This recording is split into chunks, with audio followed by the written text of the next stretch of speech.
ಇನ್ನು ನಮ್ಮ ಬೆಂಗಳೂರಿನಲ್ಲಿ ಒಂದು ರಾತ್ರಿ ಮಳೆ ಸುರಿದ್ರೆ ಸಾಕು ಸಾಕಷ್ಟು ಅವಾಂತರ ಆಗಿರುತ್ತೆ. ಹಾಗೆ ನೆನ್ನೆ ಕಾಂಪೌಂಡ್ ಕೂಡ ಕುಸಿದಿದೆ ಮಳೆ ಬಂದಂಥ ಸಂದರ್ಭದಲ್ಲಿ. ಬೆಂಗಳೂರಿನ ಈ ಬಿನ್ನಿಪೇಟೆ ಪಾರ್ಕ್ ಬಳಿ ಆಗಿರುವಂತಹ ಘಟನೆ ಇದು. ಸುಮಾರು 10 ಅಡಿ ಎತ್ತರದ ಕಾಂಪೌಂಡ್ ಇದು ಕುಸಿದು ಬಿದ್ದಿದೆ. ಜಸ್ಟ್ 20 ಸೆಕೆಂಡ್ ನಂತರದಲ್ಲಿ ಬೈಕ್ ಸವಾರ ಒಬ್ಬ ಪಾರಾಗಿರುವಂಥದ್ದು ಆಗಿದೆ. ಸೊ ಸಿಸಿಟಿವಿ ಕ್ಯಾಮ್ರಾದಲ್ಲಿ ಎದೆ ಚಲಿಸುವಂತಹ ದೃಶ್ಯ ಸೆರೆಯಾಗಿದೆ. ಸೊ ಕಾಂಪೌಂಡ್ ಕುಸಿದು 10ಕ್ಕೂ ಹೆಚ್ಚು ಬೈಕ್ಗಳು ಜಖಮಾಗಿದೆ. ನಿಂತಲ್ಲೇ ನುಜ್ಜುಗುಜ್ಜಾದಂತಹ 10ಕ್ಕೂ ಹೆಚ್ಚು ಬೈಕ್ಗಳು. ಕಾಂಪೌಂಡ್ ಬಿದ್ದು ಮ್ಯಾನ್ಹೋಲ್ ಕೂಡ ಬಾಯಿ ತೆರೆದಿತ್ತು. ಸೊ ಮನೆ ಆವರಣದ ಒಳಗೆ ಒಳಚರಂಡಿ ನೀರೆಲ್ಲವೂ ಕೂಡ ನುಗ್ಗಿ ರಾತ್ರಿಯಿಡೀ ಜಾಗರಣೆ ಮಾಡಬೇಕಾದಂಥ ಪರಿಸ್ಥಿತಿ ಬೆಂಗಳೂರಿನಲ್ಲಿ ನಿರ್ಮಾಣ ಆಗಿದೆ. ಮನೆಯಿಂದ ಹೊರಬರಲಾರದೆ ನಿವಾಸಿಗಳು ಪರದಾಡಿದ್ದಾರೆ. ಸೊ ಬೆಂಗಳೂರಲ್ಲಿ ಮಳೆಗೆ ನಿನ್ನೆ ಆಗಿರುವಂಥ ಅವಾಂತರ ನಿಮಗೆ ಸಿಸಿಟಿವಿ ದೃಶ್ಯ ಒಂದು ಕಡೆ ತೋರಿಸ್ತಾ ಇದ್ದೀವಿ. ಮತ್ತೊಂದು ಕಡೆ ಆ ಏರಿಯಾ ಹೇಗಿದೆ ಅನ್ನೋದನ್ನು ನೀವು ಗಮನಿಸ್ಬೋದು. ವೆಹಿಕಲ್ಗಳನ್ನೆಲ್ಲ ಪಾರ್ಕ್ ಮಾಡಿದ್ರು, ಎಲ್ಲವೂ ಕೂಡ ಅಲ್ಲಿ ಬಿದ್ದು ಹೋಗಿರೋದನ್ನು ಗಮನಿಸ್ಬೋದು. ಕಾಂಪೌಂಡ್ ಬಿದ್ದಂಥ ಕಾರಣ ನಿಂತಲ್ಲೇ ಸುಮಾರು 10ಕ್ಕೂ ಹೆಚ್ಚು ಬೈಕ್ಗಳು ನಚ್ಚುಗುಚ್ಚಾಗಿವೆ. ನಿಂತಲ್ಲೇ ನೋಡಿ, ಈ ಒಂದು ಸಿಸಿಟಿವಿ ಫುಟೇಜನ್ನು ಗಮನಿಸ್ಬೋದು. ಸೊ ಕಾಂಪೌಂಡ್ಗಳು ಭಾಳಷ್ಟು ಅದರ ಬೇಸ್ ಏನಾದರೂ ವೀಕ್ ಆಗಿದ್ದಾಗ ಅಲ್ಲಿ ನೀರು ಹರಿದು ಸೊ ಇದಕ್ಕಿದ್ದ ಹಾಗೆ ಕುಸಿಯುವಂಥದ್ದನ್ನು ನಾವು ಹಿಂದೆ ಕೂಡ ನೋಡಿದ್ದೀವಿ. ಇನ್ನು ಯಾವ್ಯಾವ ಭಾಗದಲ್ಲಿ ಎಷ್ಟು ಮಳೆ ಆಗಿದೆ ಅಂತ ಗಮನಿಸ್ಬೋದು ನೀವು ಬೆಂಗಳೂರಿನಲ್ಲಿ. ನೋಡಿ, ಕಾಂಪೌಂಡ್ ಬಿತ್ತು ಅಲ್ಲಿ ಒಂದು ಕಡೆ ದೃಶ್ಯದಲ್ಲಿ. ಮತ್ತೊಂದು ಕಡೆ ನಾಗಾಪುರ, ಚೌಡೇಶ್ವರಿ ನಗರ 79.5 ಮಿಲಿಮೀಟರ್ ಮಳೆ ಸೊ ಬೆಂಗಳೂರಿನಲ್ಲಿ. ಹಾಗೆ ಮಾರುತಿ ಮಂದಿರ ಈ ವಿಜಯನಗರ ಭಾಗದಲ್ಲಿ 75.5 ಮಿಲಿಮೀಟರ್ ಮಳೆ ಆಗಿದೆ. ಇನ್ನು ನಂದಿನಿ ಲೇಔಟ್ನಲ್ಲಿ 71.5 ಮಿಲಿಮೀಟರ್ ಮಳೆ ಆಗಿದ್ರೆ, ಬೆಂಗಳೂರಿನ ರಾಜಾಜಿನಗರದಲ್ಲಿ 59 ಮಿಲಿಮೀಟರ್ ಮಳೆ ನಿನ್ನೆ ಸಂಜೆ ಮೇಲೆ ಶುರುವಾದಂಥ ಮಳೆ.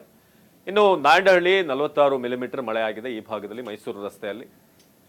ಸೊ ಅಲ್ಲಿಂದ HAL ಏರ್ಪೋರ್ಟ್ ಕಡೆ ನಾವು ಗಮನಿಸಿದ್ರೆ ಅಲ್ಲಿ 45 ಮಿಲಿಮೀಟರ್ ಮಳೆ ಸುರಿದಿದೆ.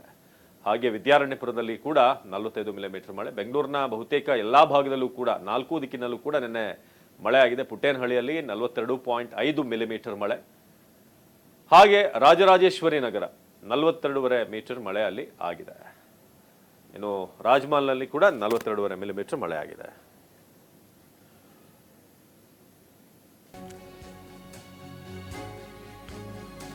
ಬೆಂಗಳೂರಿನಲ್ಲಿ ಮಳೆಗೆ ಧರೆಗುರುಳಿದಂತ ಮರಗಳು, ಮಳೆ ಬಂದಂತ ಕಾರಣ ಧಾರಾಕಾರ ಮಳೆಗೆ ಸುಮಾರು 10ಕ್ಕೂ ಅಧಿಕ ಮರಗಳು ಧರಾಶಾಹಿಯಾಗಿದೆ.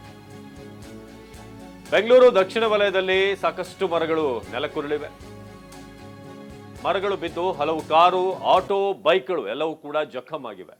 ನಿಮಗೆ ದೃಶ್ಯದಲ್ಲಿ ತೋರಿಸ್ತಿರೋ ಹಾಗೆ ಬೆಂಗಳೂರಿನಲ್ಲಿ ಬಹುತೇಕ ಕಡೆ ಇಲ್ಲಿ ಸಣ್ಣಕ್ಕೊಂದು ಗಾಳಿ ಬಂದ್ರೇ ಹಿಂದೆ ರೆಂಬೆಲ್ಲ ಮುರಿದು ಬಿದ್ದಿದ್ದನ್ನು TV9 ವರದಿ ಮಾಡಿತ್ತು. BBMP ಅವ್ರಿಗೂ ಕೂಡ ನಾವು ಅಲರ್ಟ್ ಮಾಡಿದ್ವಿ. ಭಾಳಷ್ಟು ಕಡೆ ಬಲಿ ತಗೊಳ್ಳೋಕ್ಕಿಂತ ಮರಗಳು ರೆಡಿ ಆಗಿವೆ, ದಯವಿಟ್ಟು ಅದನ್ನು ನೋಡಿ ಕ್ಲಿಯರ್ ಮಾಡಿ ಅಂತ. ಆದರೆ ಮಳೆ ಬಂದ್ರಂತೂ ಕೇಳೋದೇ ಬೇಡ. ನಾವು ಸದ್ಯಕ್ಕೆ ನೋಡ್ತಾ ಇದ್ದೀವಿ, ಬೆಳಗ್ಗೆ ಈ ದಿನಸಿ ಏನೇನು ಬೇಕು ಅದನ್ನು ತರೋಕೆ ಹೊರಗಡೆ ಬರ್ತಿರೋರ ಪರಿಸ್ಥಿತಿ. ಸೊ ಮಲ್ಲೇಶ್ವರಂ 17ನೇ ಕ್ರಾಸ್ನಲ್ಲಿ ಮರ ಒಂದು ಬಿದ್ದಿದೆ, ನೀವೀಗ ದೃಶ್ಯದಲ್ಲಿ ನೋಡ್ತಿರೋ ಹಾಗೆ. Cloud9 ಆಸ್ಪತ್ರೆ ಮುಂಭಾಗದಲ್ಲೂ ಕೂಡ ಒಂದು ಮರ ಬಿದ್ದಿದೆ. ಸೊ ಬೆಂಗಳೂರಿನಲ್ಲಿ ಧಾರಾಕಾರ ಮಳೆ ಆಗ್ತಿರುವಂತಹ ಕಾರಣ ನಿನ್ನೆ ರಾತ್ರಿ ಸುರಿದಂಥ ಮಳೆ. ಸೊ ರಾತ್ರಿ ಆಗಿದ್ರಿಂದ ಅನಾಹುತಗಳು ತಪ್ಪಿದೆ. ಧಾರಾಕಾರ ಮಳೆಯಿಂದಾಗಿ ಸುಮಾರು 10ಕ್ಕೂ ಹೆಚ್ಚು ಮರಗಳು.